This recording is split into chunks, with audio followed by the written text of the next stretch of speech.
अब आते question number 16 पर।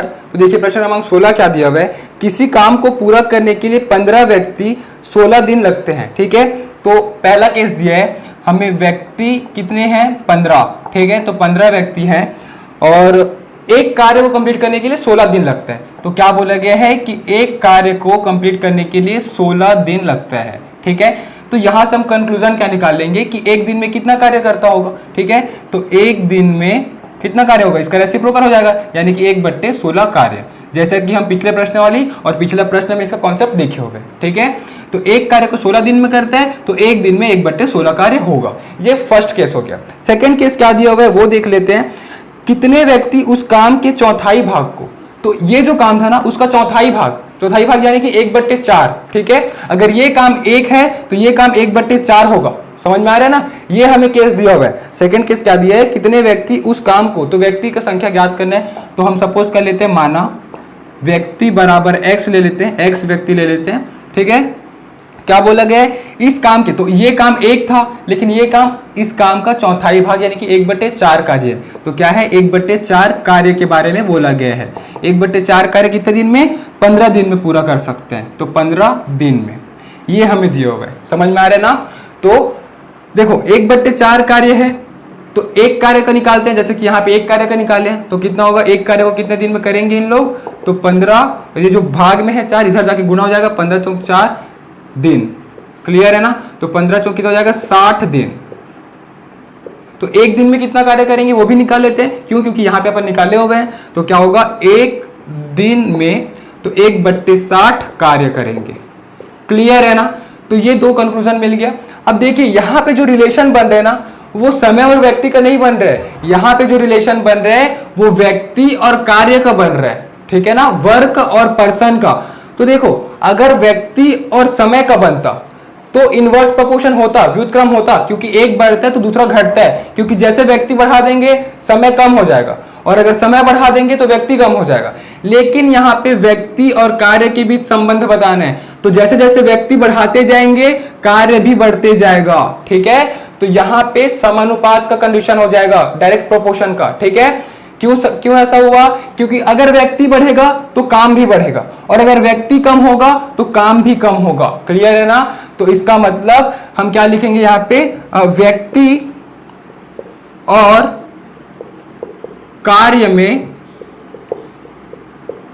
समानुपाती संबंध है।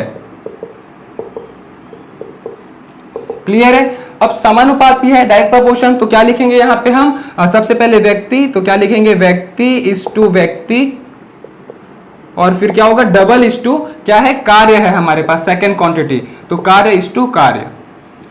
तो यहां इसको आगे कंटिन्यू करते हैं हम, तो आगे कंटिन्यू करेंगे तो क्या होगा व्यक्ति और व्यक्ति, तो पहला व्यक्ति कितना 15, तो ये होगा 15 और करस्पॉन्डिंग दूसरा व्यक्ति कितना दिया है x, जो कि हम मानकर चले, और डबल इज टू। अब देखिए 15 का करस्पॉन्डिंग क्या है, कार्य का बात हो रहा है ना, कार्य का बात हो रहा है, तो 1/16 कार्य हो रहा है, तो 1/16, तो यहाँ क्या होगा, सॉरी इसका करस्पॉन्डिंग है, और जो कि ये इनवर्स प्रोपोर्शन है तो कहां पे होगा, यहाँ पे, ना कि कॉर्नर पे। कॉर्नर में कब होता है, जब इनवर्स प्रोपोर्शन होता है, तो 1/16 यहाँ पे आ जाएगा। क्लियर है, अब x का करस्पॉन्डिंग क्या हो जाएगा 1/60, तो 1/60 यहाँ पे आ जाएगा।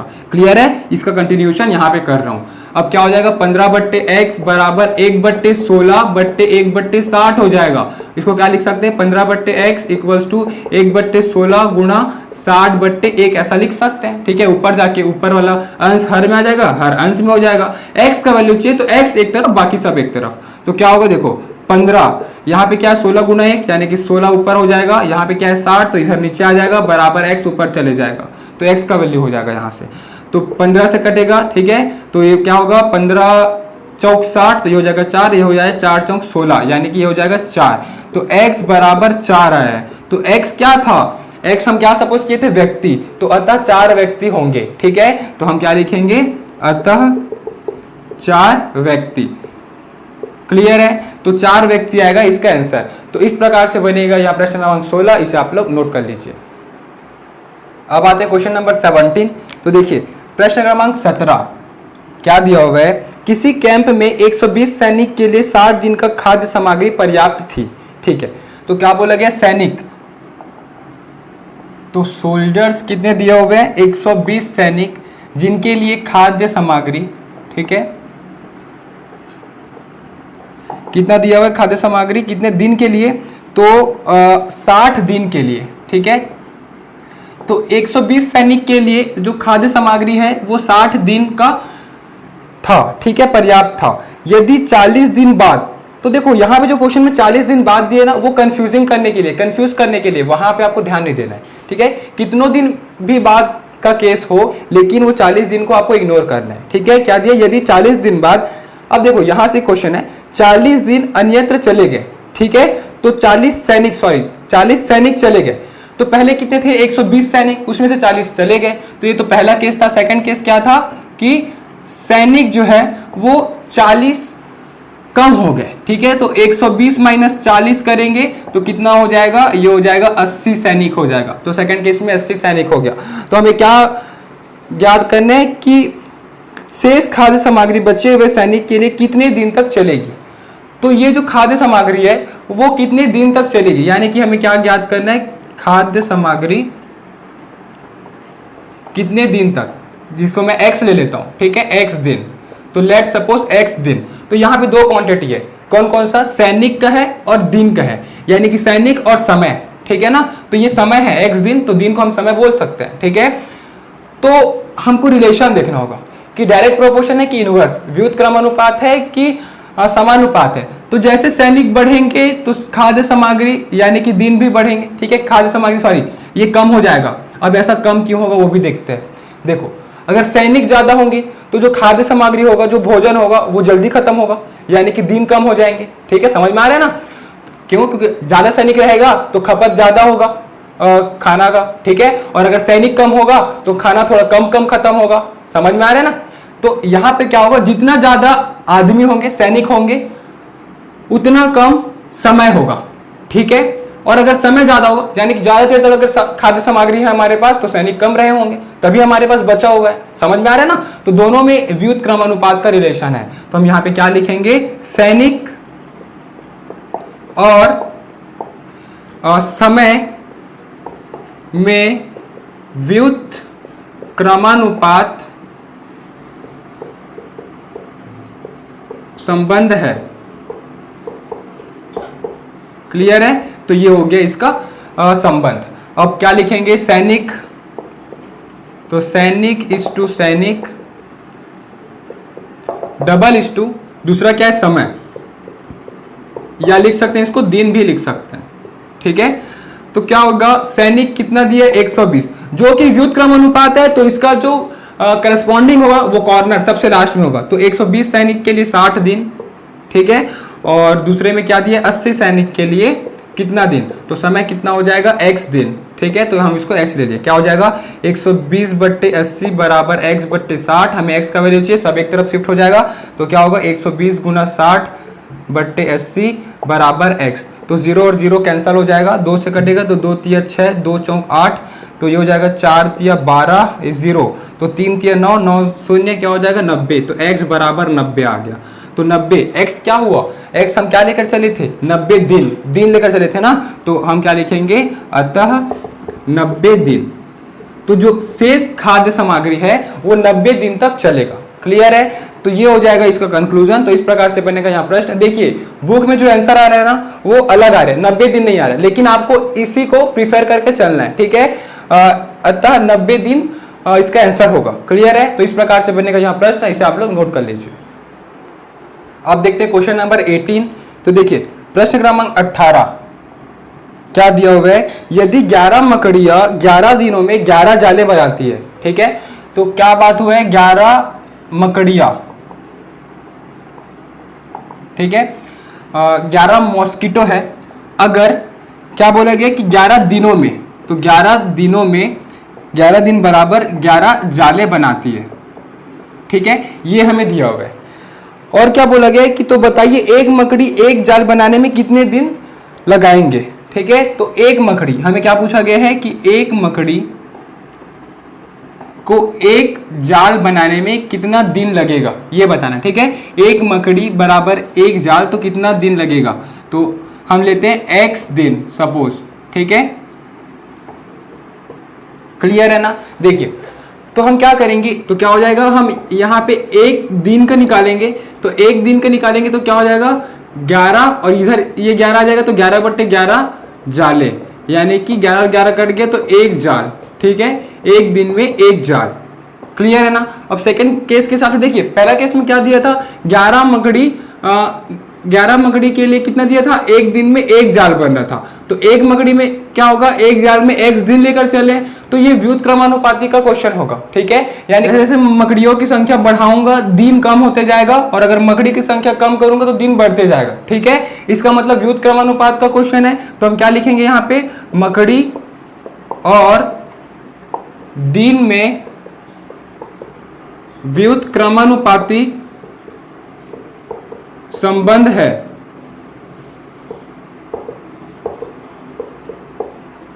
क्लियर है। तो क्या हो जाएगा, सबसे पहले मकड़ियों की संख्या, ठीक है, मकड़ियों की संख्या, फिर से वही होगा कि मकड़ियों की संख्या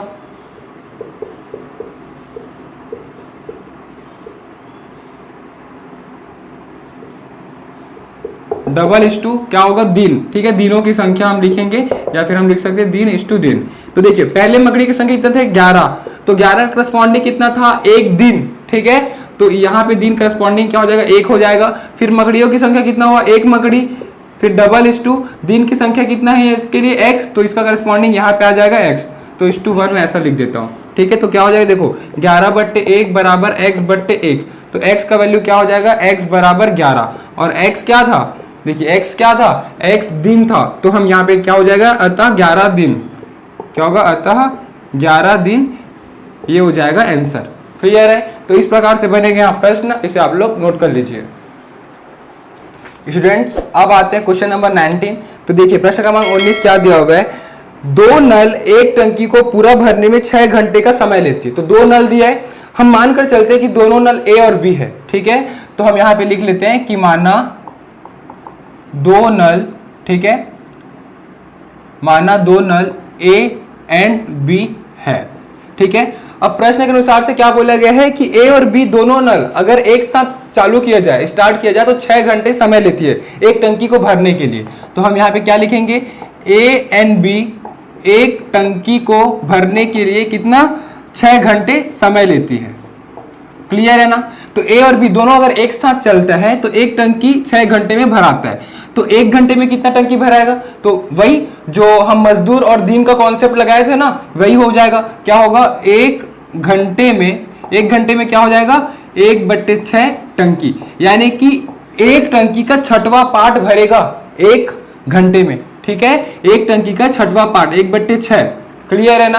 तो ये तो हो गया पहला केस। और क्या दिया है, यदि एक नल को खोलने पर 10 घंटे में पूरा भर लेता है, ठीक है। अगर एक नल को खोला जाए, सपोज नल ए को खोला जाए तो 10 घंटा पूरा भरा जाता है, ठीक है, एक टंकी। तो बताइए केवल दूसरा नल खोलने पर टंकी भरने में कितना समय लगेगा, तो बी के लिए फाइंड आउट करना है। क्लियर है। तो क्या दिया हमें यहाँ पे, बी एक टंकी को अकेले, ठीक है, कितना 10 घंटे में भरता है, ठीक है। बी एक टंकी को 10 घंटे में भरता है, तो 1 घंटे में बी कितना टंकी को भर पाएगा, 1/10 टंकी। इसका मतलब क्या हुआ, एक टंकी का 10वां पार्ट, ठीक है ना। तो ये दो चीज है। अब देखो यहां पे मैं बी ले चुका हूं, ठीक है, कोई बात नहीं, इसको आप ए ले लेना। तो ए का अकेले दिया हुआ है, ठीक है। तो हम बी का हमें फाइंड आउट करना है, ठीक है। देखो क्वेश्चन को एक बार फिर समझते हैं। क्या दिया हुआ है कि माना दो नल ए और बी है, ठीक है।